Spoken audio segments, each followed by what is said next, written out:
మహిమ కలుగును గాక. మీ అందరికీ శుభములు, వందనాలు తెలియజేస్తున్నాను. ఈరోజు దేవుని యొక్క వాక్యం ఆదికాండం 4వ అధ్యాయం 7వ వచనం. నీవు సత్క్రియ చేసిన ఎడల తలనెత్తుకున్నవా, సత్క్రియ చేయని ఎడల వాకిట పాపము పొంచి ఉండును, నీ ఎడల దానికి వాంఛ కలుగును, నీవు దానిని ఏలుదు అనెను. చూడండి, ఆల్రెడీ దేవుడు సత్క్రియను ఈ యొక్క కాయేనుకు తెలియజెప్పి ఉన్నాడు. అయితే హేబేలు దాన్ని పాటించాడు. మొట్టమొదటి దాన్ని, తొలుచూలు దాన్ని, శ్రేష్టమైన దాన్ని. నాకు తెలిసి మా అమ్మమ్మను నేను చూశాను.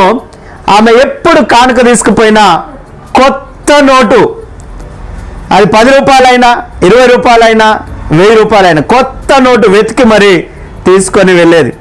అందుకనే మీకా 6వ అధ్యాయం 8వ వచనం చెప్తుంది, మనుష్యుడా, ఏది ఉత్తమమో ఏది న్యాయమైనదో అవన్నీ దేవుడు నీకు బయలుపరిచి ఉన్నాడు కదా. దేవుని ఎదుట దీన మనస్సు కలిగి ప్రవర్తించట ఇదే కదా, దేవుని చిత్తాన్ని చేయడమే కదా దేవుడు నిన్ను కోరుకుంటున్నాడు. కయీను అలాంటి విషయాలు చేయడం లేదు. అయినప్పటికీ దేవుడు మరలా చెప్తున్నాడు, కయీను, వాకిట పాపం పొంచి ఉంది, ఇదిగో దాన్ని నువ్వు అనుసరించకు. అనుసరించద్దంటే నా మాట విను. ఇదిగో సత్క్రియ ఆల్రెడీ నీకు చెప్పబడి ఉంది, దీన్ని మాత్రమే పాటించు, కోపాన్ని వదిలిపెట్టని దేవుడు మంచిగా చెప్తున్నాడు. ఈరోజు దేవుడు మనకు కూడా మంచి విషయాలు మీకా 6వ అధ్యాయం 8వ వచనం ప్రకారం దేవుడు మనల్ని, మన కుటుంబాన్ని దీవించి ఆశీర్వదించును గాక.